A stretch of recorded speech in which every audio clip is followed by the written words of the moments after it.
How's it going, guys? It's Rearson here, and today I've got a special video for you that is going to showcase my match against Careless, the legend two-time Hall of Famer. So if you don't know who Careless is, as you can see, he got third place for Legend RTA Hall of Fame in the Pursuit season and the Spring 2025 season. And I happened to match up against him while I was playing some World Arena today. And as you can see, I had a 3-game loss streak, but then I faced him, and initially I thought I was going to lose. You notice his profile has a speed badge, so I knew right away this guy was way faster than me. But since my aggro draft has been working very well for me, I decided to just say, hey, I lost 3 in a row, let me just try and see maybe we could pull off a win somehow. And we actually did it. The speed badge is very impressive. But I think this kind of shows you that even if you are slower than your opponent, a good strategy and a good team composition could still result in the win. So let's break down what happened in this game. So as you can see, he has a very aggressive draft with Zio, Death Dealer Ray, Pirate Captain Flan, and Salome.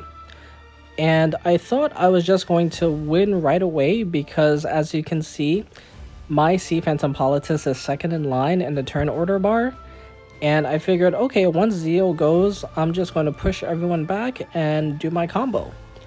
But you're going to see in a moment that he has a little trick up his sleeve because his Death Dealer Ray is on Queen's Whistle, which allows him to cut before my Sea Phantom Politis.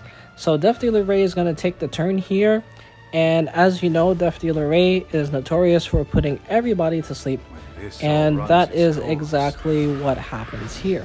He lets that skill 3 rip, and my entire team is asleep. So even though my Arbiter Vildred has the evasion buff, and also has the evasion buff that allows him to counterattack because of double-edged Decrescent artifact, I'm still going to get hit by whatever attack Careless does here. I know he's going to copy someone with Salome. I was thinking he was going to copy Pirate Captain Flan so that he could put bombs on me, but he decides to copy my Arbiter Vildred. And he has souls as well, so he does the soul burn, skill 3, and almost everyone on my team is dead. Arbiter Vildred loses his life, Sea Phantom Politis loses because of the Venom activation, so I decide to soul burn my skill 3, Zio goes down, but here something unfortunate happens. Pirate Captain Flan, even though she's blinded, was able to get a bomb off on my free run, and she gets a second bomb off through the blind debuff, so she didn't miss at all. Sometimes RNG gives and sometimes RNG takes. That's just the name of the game in Epic 7 sometimes. So there is a counterattack. Arbiter Vildred puts that collapse debuff back on Salome, so her HP is much lower now. I get the skill reset, use skill 3 once again. Salome is blinded this time.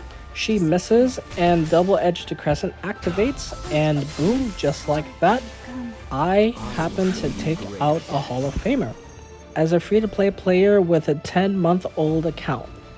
And so here are the battle results. Arbiter Vildred is definitely the MVP, as he should be. He basically single-handedly won me the game, and that's why with my strategy, I always pick Arbiter Vildred first in all of my matches. Now I'm going to show you the stats for the team that I use in case you want to copy my draft. It is very good for climbing in World Arena RTA, I believe. First up, we've got Sea Phantom Politis at 307 speed. She is on Awakened Leaf artifact, and the strategy is to have her on band protection with this artifact so that your best damage dealer, who is going to be in the back row, gets pushed up after she uses her skill 3, which is a very good play to lower the team's combat readiness and boost your own, especially your damage dealer. Next, we have Archetype Cully, who is on Shadowwind 7. I love this artifact because it gives me souls. I don't have a lot of Takahell's books, and so any extra souls is definitely welcome. She's about 270 speed with some effectiveness and attack, and I like to use her because of her speed and print.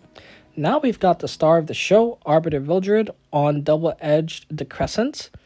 This build is my favorite. It is my best speed set and torrent set damage gear on one of my favorite units.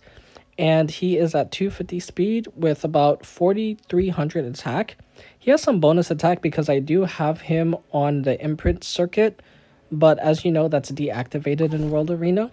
And so, yeah, this guy hard carries my battles all the time. And finally, we have the one who cleans things up, Freeran. She is 220 speed and 3800 attack, max crit damage on Takahel's book with immunity set, just in case I run into any pesky Genesis Raz that want to seal my Freeran. They're not going to be able to do that. That's why she's on immunity set. And so with this team, I was able to go from champion to emperor rank in World Arena, and I really enjoy this playstyle. It's a lot of fun, and the World Arena matches go by really quick because either you win very fast or you lose very fast, and so the games rack up quickly. As you can see, each of my matches take about 5-7 minutes or so, pretty quick. And yeah, but honestly guys, I am still in partial disbelief after getting this win over Careless, because in a lot of other gacha games I play, free-to-play players like me do not have any way of having fun in PvP unless they spend money. But thankfully, Epic 7 is very different. So maybe one day I could get into the Hall of Fame. I don't know how long that's going to take, but it is definitely a dream of mine. And I'm definitely inspired and invigorated to go for that challenge. Could you imagine if I actually pulled it off? I think it would be a great story. And so I'm going to keep playing some RTA, but as you can see, after the match with Careless, I decided to take a little break and put out this video for you guys, because after I got Emperor a couple of days ago, a lot of you liked my post that I shared on my YouTube channel, and that kind of told me that some of you are interested in PvP content and not just PvE content, and I'm really happy for that. So we're going to celebrate by putting the star of the show on my homepage. So let's get Arbiter Vildred over here. I have him as friendship 15 already because I use him everywhere. I use him in World Arena, I use him in Flag Arena, I use him to farm. He is such a good character. So any new players out there, definitely pick up Arbiter Vildred from your Moonlight Blessing. He is really strong this season with his buff. And as you can see, even if you're free to play, with some skill and a little bit of luck, you can also happen to win against some of these veteran legend players, maybe even some Hall of Famers. So good luck out there, guys. I will definitely see you in the next video. Looking forward to this weekend to see the results of the Masters match elimination round. Should be lots and lots of fun. Until next time, guys, I hope you have a good one. Take care, y'all. Bye-bye.